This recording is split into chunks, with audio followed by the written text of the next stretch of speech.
자, 로마서 12장 1절만 같이 읽겠습니다. 로마서 12장 1절입니다. 시작. 그러므로 형제들아, 내가 하나님의 모든 자비하심으로 너희를 권하노니 너희 몸을 하나님이 기뻐하시는 거룩한 산 제물로 드리라. 이는 너희가 드릴 영적 예배니라. 아멘. 여러분, 이 구절 말씀은 참으로 우리가 어렸을 때부터도 많이 외우고 또한 많은 수련회나 이럴 때마다 아주 표어처럼 주제어처럼 쓰는 그런 성구죠. 그만큼 우리에게 친숙하지만 또 그만큼 우리가 제대로 잘 알지 못하는 그런 말씀이기도 합니다. 오늘 말씀 속에서 우리가 함께 나눌 때 큰 은혜가 있으면 좋겠는데요. 자, 그러면 오늘 말씀을 이해하기 위해서 먼저 이사야서에 있는 말씀을 먼저 같이 읽어보면 좋겠는데, 좀 이따 같이 읽고요. 자, 먼저 11장, 로마서 11장 맨 마지막 절 말씀을 한번 같이 보면 좋겠습니다. 맨 마지막 절 36절입니다. 11장 36절 시작. 이는 만물이 주에게서 나오고 주로 말미암고 주에게로 돌아감이라. 그에게 영광이 세세에 있을지어다. 아멘. 자, 여러분, 우리가 이 구절을 우주적인 범주로 이 11장 36절을 이해했을 때는 성삼위 하나님께서 온 인류와 그와 연결된 모든 자연 세계를 붙잡고 운행하시는 모습이 연상되는 구절이죠. 그런데 이 구절을 11장 36절 로마서 이거를 우리 매일의 일상의 렌즈로 들여다보게 되면 주님의 뜻이 헛되이 그에게로 돌아감이 없이 반드시 열매 맺는 신실함을 보게 됩니다. 그래서 우리가 이사야서 55장 10절에서 13절 말씀을 같이 읽으면 오늘 말씀과 이어지는 너무도 아름다운 하모니를 발견할 수 있을 것 같아요. 이사야서 55장 10절에서 13절 말씀입니다. 같이 한번 읽어볼게요. 시작. 이는 비와 눈이 하늘로부터 내려서 그리로 돌아가지 아니하고 땅을 적셔서 소출이 나게 하며 싹이 나게 하여 파종하는 자에게 종자를 주며 먹는 자에게 양식을 줌과 같이 내 입에서 나가는 말도 이와 같이 헛되이 내게로 돌아오지 아니하고 나의 기뻐하는 뜻을 이루며 내가 보낸 일에 형통하리라. 너희는 기쁨으로 나아가며 평안히 인도함을 받을 것이요 산들과 언덕들이 너희 앞에서 노래를 발하고 들의 모든 나무가 손뼉을 칠 것이며 잣나무는 가시나무를 대신하여 나며 화석류는 진려를 대신하여 날 것이라. 이것이 여호와의 기념이 되며 영영한 표징이 되어 끊어지지 아니하리라. 아멘. 자, 자기 자신의 언약에 대해서 신실하신 하나님의 그 자비로운 다스리심은 항상 그의 뜻에 합당하고 또한 그의 마음을 기쁘게 하는 열매를 맺는 것처럼 야훼 하나님을 찾는 구원의 백성들에게는 반드시 전혀 다른 나무가 되는 만큼의 변화가 있을 것이다 라는 얘기입니다. 자, 그 하나하나의 근원적 변화 자체가 하나님이 누구이신지를 세상에 자랑하는 표징이 된다는 겁니다. 여러분, 이것은 인간의 지혜가 아니라 하나님 자신의 변치 않는 약속이에요. 천지 만물의 주인이 누구인지를 드러내시는 하나님의 온전하시고 기뻐하시는 그만의 방법인 거죠. 자, 이어지는 오늘 본문 말씀은 바울이 그 하나님의 깊은 지혜와 신비를 체감한 성도들과 함께 예배를 함께 드리자고 권면하는 내용입니다. 즉 11장 36절 마지막 절에 주에게로 돌아감에 대한 구체적인 권면인 거예요. 자, 이 시간 우리 모두가 하나님의 구원 계획 속에서 우리 각기 자기 자신의 자리를 발견할 수 있기를 바랍니다. 여러분, 이 말씀이 우리에게 주는 혜택들은 우리의 인생 전체에서 직접적인 도움이 되고 또한 하나님의 지혜에 참여하게 되는 구체적인 방법들입니다. 사랑하는 성도 여러분, 여러분 한 분 한 분에게 이 말씀이 하늘의 복락과 하늘의 자원을 기쁨으로 사용하는 101이 되기를 주님의 이름으로 축원합니다. 아멘. 자, 로마서는 내용에 따라서 크게 두 부분으로 나뉘는데 오늘 본문이 그 두 번째 덩어리의 아주 첫 번째 구절입니다. 바울은 그동안 자세하고도 그리고 치밀하게 쌓아온 논리 위에서 사도로서의 권위로 우리에게 권면하고 있는 겁니다. 자, 그것이 오늘 본문의 첫 구절이에요. 그러므로 형제들아, 내가 하나님의 모든 자비하심으로 너희를 권하노니 너희 몸을 하나님이 기뻐하시는 거룩한 산제물로 드리라. 이는 너희가 드릴 영적 예배니라. 바울은 로마서 1장에서 11장까지의 이야기를 이 12장 1절에서 단 한마디 하나님의 모든 자비하심이라는 말로 받고 있어요. 그러니까 로마서를 1장부터 기록해온 바울이 11장까지의 모든 내용을 여기 12장 첫 번째 절에서 하나님의 모든 자비하심으로 라는 말로 다 요약해서 받고 있다 이 말입니다. 자, 그러니까 하나님의 모든 구원의 행위와 하나님의 계획을 이 한마디 말로 표현하고 있는 겁니다. 자, 그러니까 이 엄청난 하나님의 자비하심과 그의 긍휼에 대해서 우리 믿는 자가 보여야 할 마땅한 반응은 바로 우리의 몸을 거룩한 산 제물로 드리는 것이라야 한다는 겁니다. 여러분, 여기에서 너희 몸은 인간 존재의 일부로서 영혼과 구별되는 어떤 것을 말하는 게 아닙니다. 이것은 인간 존재의 전체를 의미하는 겁니다. 자, 오늘 우리가 이 로마서 말씀을, 오늘 본문 말씀을 확실하게 이해하기 위해서는요, 구약과 신약을 넘나들면서 이런저런 구절들을 인용해야 할 듯합니다. 특별히 골로새서 3장에 있는 말씀에 도움을 받는 것이 우리 모두에게 유익할 것 같습니다. 자, 그러면 오늘 우리가 읽은 12장 1절에서 여기 너희 몸을 이라고 써 있잖아요. 자, 이 너희 몸을 어떻게 이해하는 것이 좋을까요? 우리 골로새서 2장 11절에서 정의하고 있는 너희 몸이 이렇게 나오고 있습니다. 골로새서 2장 11절을 같이 한번 읽어볼까요? 시작. 또 그 안에서 너희가 손으로 하지 아니한 할례를 받았으니 곧 육의 몸을 벗는 것이요 그리스도의 할례니라. 자, 그러니까 여기 골로새서 2장 11절에서는 이 몸을 어떻게 다른 말로 표현하고 있냐면 육의 몸을 벗은 몸입니다. 자, 이 바울이 말하고 있는 너희 몸은 예수 그리스도의 물 세례와 불 세례 속으로 들어감으로써 옛사람의 몸을 벗어버리고 새 사람으로 변화된 몸을 의미하는 겁니다.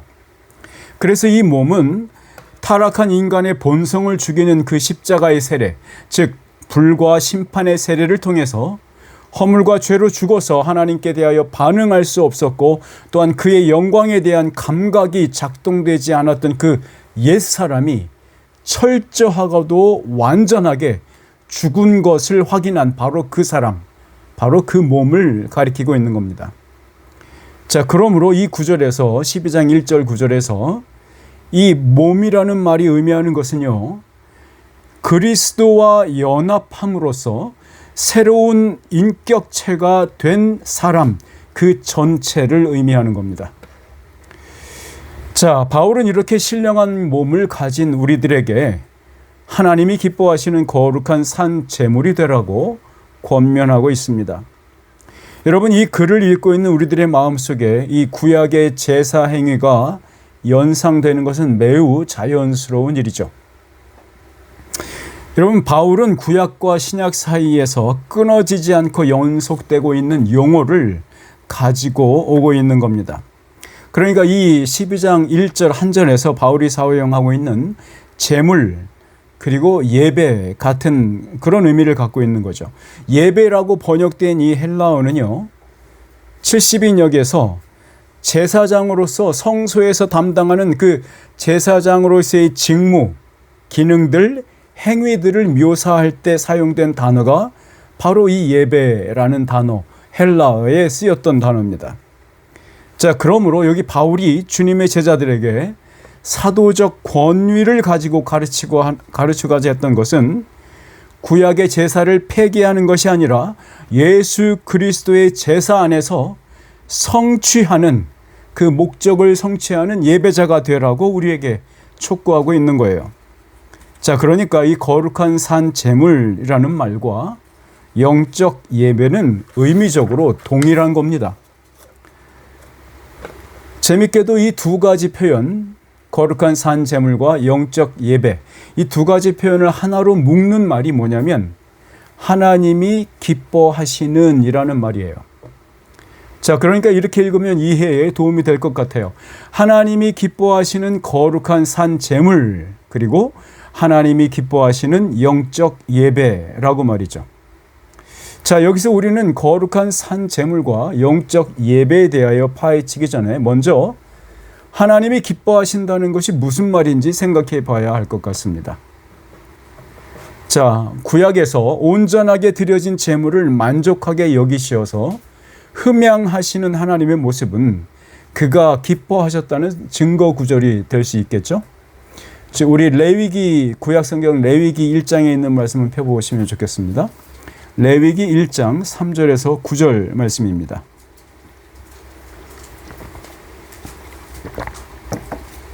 레위기 1장 3절에서 9절. 자, 찾으셨으면 같이 한번 읽을게요. 시작. 그 예물이 소의 번제이면 흠없는 수컷으로 회막문에서 여호와 앞에 기쁘게 받으시도록 드릴지니라. 그는 번제물의 머리에 안수할지니 그를 위하여 기쁘게 받으심이 되어 그를 위하여 속죄가 될 것이라. 그는 여호와 앞에서 그 수송아지를 잡을 것이요 아론의 자손 제사장들은 그 피를 가져다가 회막문 앞 제단 사방에 뿌릴 것이며 그는 또 그 번제물의 가죽을 벗기고 각을 뜰 것이요 제사장 아론의 자손들은 제단 위에 불을 붙이고 불 위에 나무를 버려놓고 아론의 자손 제사장들은 그 뜬 각과 머리와 기름을 제단 위에 불 위에 있는 나무에 버려놓을 것이며 그 내장과 정강이를 물로 씻을 것이요 제사장은 그 전부를 제단 위에서 불살라 번제를 드릴지니 이는 화제라 여호와께 향기로운 냄새니라. 자, 이 구절은 이 번제를 어떻게 드려야 할지에 대한 지침입니다. 자, 사실 오늘 본문은 이 구약의 번제에 대한 규례를 신약의 언어로 변환한 겁니다. 그러니까 예수 그리스도를 비추는 하나님의 영광은 구약의 시간 속에 그의 아들의 그림자 형상을 비추고 있는 겁니다. 자, 그러니까 제가 말씀드린 이거는 제사 제도로 드려진 건 이것은 하나님의 영광에 비춘 그 아들 예수 그리스도의 그림자가 구약에 비쳤고 그 그림자에 해당하는 것이 구약의 제사 제도라 이 말입니다. 그러니까 제사에 관련된 모든 방법들과 지침들은 다가오는 새 세상을 여는 메시아가 드릴 단 한 번의 예배, 즉 완전한 제사의 모형들입니다. 자, 그러니까 구약의 제사는 하나님의 구속 언약을 자신의 백성들에게 기억시키고 기대하게 하며 소망하도록 하나님 스스로 정하신 하나님의 방식입니다. 자, 자신이 직접 제정하신 방법과 그 과정을 통해서 그렇게 드려진 온전한 제물을 마주하셨을 때에 하나님은 기뻐하셨습니다. 자신의 백성을 구원하시리라는 그 언약을 신실하게 지킬 수 있을 것이라서 기뻐하신 겁니다. 그러니까 야훼 하나님께서 우리에게 자신의 아들이 고난받을 것과 그 아들이 직접 제물이 되어서 드리는 제사로 인해 만족해 하실 것임을 바로 이사야 선지자를 통해서 이렇게 예견하신 적이 있거든요.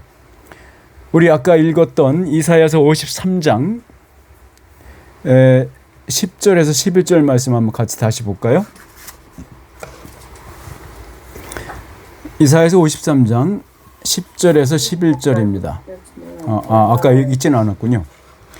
이사야서 53장 10절에서 11절 시작.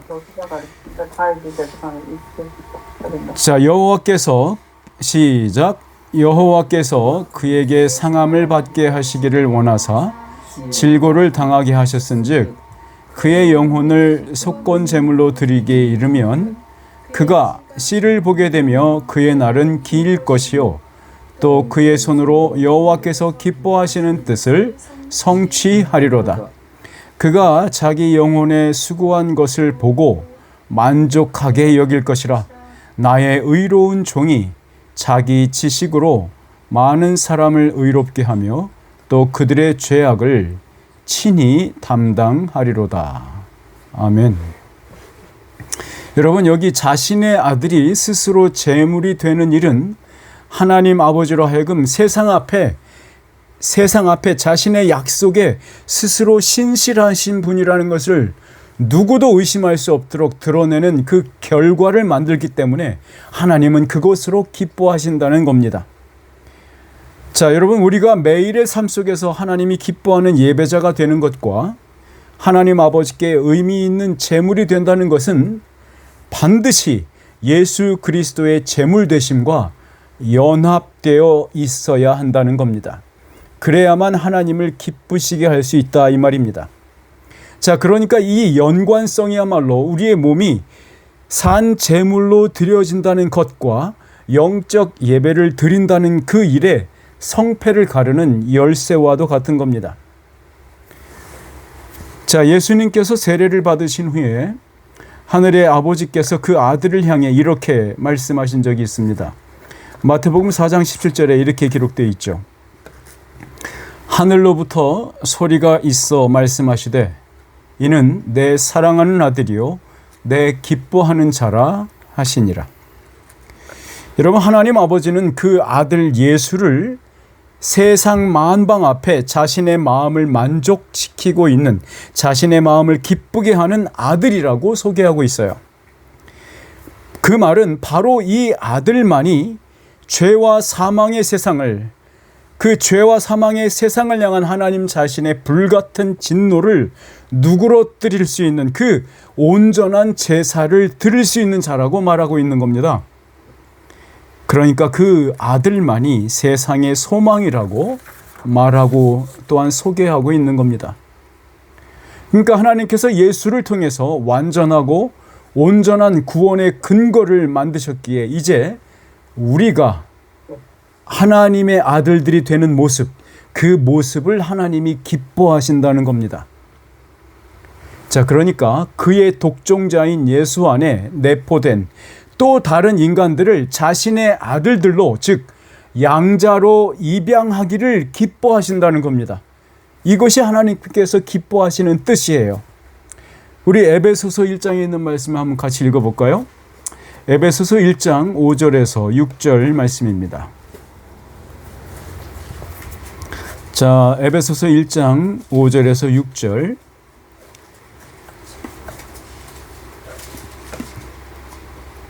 같이 읽겠습니다. 시작. 그 기쁘신 뜻대로 우리를 예정하사 예수 그리스도로 말미암아 자기의 아들들이 되게 하셨으니 이는 그가 사랑하시는 자 안에서 우리에게 거저 주시는 바 그의 은혜의 영광을 찬송하게 하려는 것이라. 아멘. 자, 여러분, 여기에서 하나님께서 우리를 택하여 부르시고 선택하신 그 이유와 동기를 한마디로 말하면 뭐라고 써 있습니까? 그의 기쁘신 뜻 때문입니다. 그 기쁘신 뜻대로라고 써 있잖아요. 그러니까 그의 선하시고 하나님 아버지의 선하시고 의로운 그 뜻이 우리를 부르신 이유예요.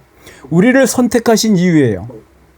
그러니까 하나님 아버지가 기뻐하시는 뜻은 언제나 그리고 반드시 그의 사랑하시는 자 안에서라고 표현된 아들과의 연관성 혹은 그 아들과의 연합으로만 만족스럽게 성취된다는 것입니다.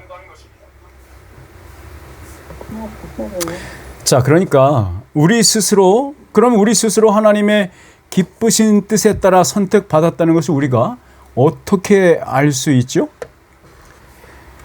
그것은 우리의 삶이 그의 은혜의 영광을 우리가 찬송하고 있는지 아닌지 보면 알 수 있습니다.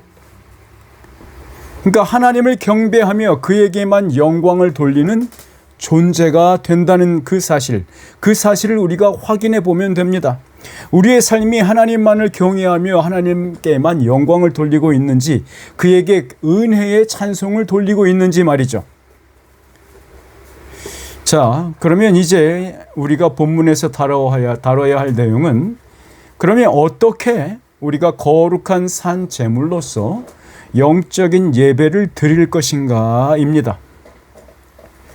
자, 그러니까 신령한 몸을 입은 우리가 산 제물이 되어서 영적 예배를 드린다는 말의 의미를 알기 위해서는, 또한 더 잘 이해하기 위해서는 우리 골로새서 3장에 있는 말씀의 도움을 받아야 할 것 같습니다. 우리 3장 1절에서 17절까지의 말씀이에요. 그 성경을 찾으시면서 제가 말씀을 드릴게요. 여러분, 우리가 이거 읽을 이 골로새 3장 1절에 17절까지의 말씀을 가지고 읽을 때 여러분 이렇게 상상해 보시면 좋을 것 같습니다. 그러니까 구약의 광야 성전에서 아침과 저녁 두 번에 걸쳐서 매일매일 드려지고 있는 제사를 연상해 보세요. 그러니까 제사장은 성전에서 바쳐진 그 제물의 피를 다 쏟아내는 겁니다. 그리고 가죽을 벗겨내고 그리고 각을 뜨죠. 제사장은 제물의 피를 완전히 죽이는 과정 후에 그 제물을 번제단에 올려서 태웁니다. 자, 바울은 우리를 예수 그리스도의 온전한 제사로 말미암아 하나님께 드려지는 제물이면서 제사장으로서 살라고 부름받은 자들임을 우리에게 재확인시키고 있는 겁니다. 여러분, 우리가 이 구절 골로새 3장 1절에서 17절 읽으면서 여러분, 제물된 우리가 벗어버리고 끊어내야 하는 것이 무엇인지, 그리고 또한 새롭게 입어야 할 것이 무엇인지 탐색해 보시기 바랍니다. 여러분, 우리가 함께 읽을 이 구절들은 제사장의 기도가 영광된 미래를 전망하는 기도로 시작되고 있어요. 그의 기도는 마지막에는 하나님께만 감사하고 영광을 돌리는 매일매일의 제사로 마무리되고 있는 구절입니다. 자, 우리 골로새서 3장 1절에서 17절 이 말씀을 읽으며 말씀을 마치겠습니다. 우리 같이 한번 읽어볼게요. 천천히 읽겠습니다. 시작. 그러므로 너희가 그리스도와 함께 다시 살리심을 받았으면 위의 것을 찾으라. 거기에는 그리스도께서 하나님 우편에 앉아 계시느니라. 위의 것을 생각하고 땅의 것을 생각하지 말라. 이는 너희가 죽었고 너희 생명이 그리스도와 함께 하나님 안에 감추어졌음이라. 우리 생명이신 그리스도께서 나타내실 그때에 너희도 그와 함께 영광 중에 나타나리라. 그러므로 땅에 있는 지체를 죽이라. 곧 음란과 부정과 사욕과 악한 정욕과 탐심이니 탐심은 우상 숭배니라. 이것들로 말미암아 하나님의 진노가 임하느니라. 너희도 전에 그 가운데 살 때에는 그 가운데서 행하였으나 이제는 너희가 이 모든 것을 벗어버리라. 곧 분함과 노여움과 악의와 비방과 너희 입에 부끄러운 말이라. 너희가 서로 거짓말을 하지 말라. 옛 사람과 그 행위를 벗어버리고 새 사람을 입었으니 이는 자기를 창조하신 이의 형상을 따라 지식에까지 새롭게 하심을 입은 자니라. 거기에는 헬라인이나 유대인이나 할례파나 무할례파나 야만인이나 스구디아인이나 종이나 자유인이 차별이 있을 수 없나니 오직 그리스도는 만유시요 만유 안에 계시니라. 그러므로 너희는 하나님이 택하사 거룩하고 사랑받는 자처럼 긍휼과 자비와 겸손과 온유와 오래 참음을 옷 입고 누가 누구에게 불만이 있거든 서로 용납하여 피차 용서하되 주께서 너희를 용서하신 것 같이 너희도 그리하고 이 모든 것 위에 사랑을 더하라. 그리스도의 평강이 너희 마음을 주장하게 하라. 너희는 평강을 위하여 한 몸으로 부르심을 받았나니 너희는 또한 감사하는 자가 되라. 그리스도의 말씀이 너희 속에 풍성히 거하여 모든 지혜로 피차 가르치며 권면하고 시와 찬송과 신령한 노래를 부르며 감사하는 마음으로 하나님을 찬양하고 또 무엇을 하든지 말에나 일에나 다 주 예수의 이름으로 하고 그를 힘입어 하나님께 감사하라. 아멘. 예수님과 함께 산 제물이 되어서 그 아버지의 뜻에 합당한 예배를 드리는 성도님 여러분들에게 성삼위 하나님의 은혜가 머물기를 주님의 이름으로 축원합니다. 아멘. 기도하겠습니다. 사랑이 많으신 아버지, 우리를 신령한 몸으로 세워주시고 다시 창조하여 주시사 우리로 하여금 아버지 앞에 거룩한 산 제물이 되라고, 또는 아버지 앞에 아버지께서 가장 기뻐하시는 그러한 합당한 예배를 드리는 자가 되라고 우리에게 권면하시는 말씀을 오늘 받았습니다. 아버지 하나님, 우리가 우리의 매일매일의 삶 속에서 아버지 앞에 가장 아름다운 예배로 이러한 말을 지키고 마음을 지키고, 또한 하나님께서 주님께서 우리에게 입으라고 하신 모든 겸손과 덕의 옷들을 입을 수 있도록 인도하여 주옵소서. 마치 제사장처럼 제사장이 옷을 입듯이 우리로 하여금 매일매일을 제사장이 된 것처럼, 그 제사장의 옷을 걸친 것처럼 인식하며 살 수 있도록 인도하시사 우리의 혀에 재갈을 먹여주시고 우리의 손이 열려서 많은 사람들에게 공궤하고 그들을 돕는 손이 되게 하여 주옵소서. 우리가 서로서로를 축복하며 서로서로를 권면하며 위로하는 자들 되게 하시어 이 교회가 하나님의 말씀 속에서 굳건하게 바위처럼 든든히 서가는 주의 반석 위에 서가는 교회가 되도록 인도하여 주옵소서. 이제는 우리 주 예수 그리스도의 은혜와 하나님 아버지의 크신 사랑과 성령 하나님의 감동감화 충만케 하시는 그 역사하심이 이제 말씀에 따라 거룩한 산제물이 되는 것과 영적 예배를 드리는 자로 아버지 앞에 온전히 서기를 다짐합니다. 사랑하는 보명함 한인교회 형제 자매들 머리 위에 이제부터 영원토록 함께 있을지어다. 아멘. 감사합니다. 예배를 마쳤습니다.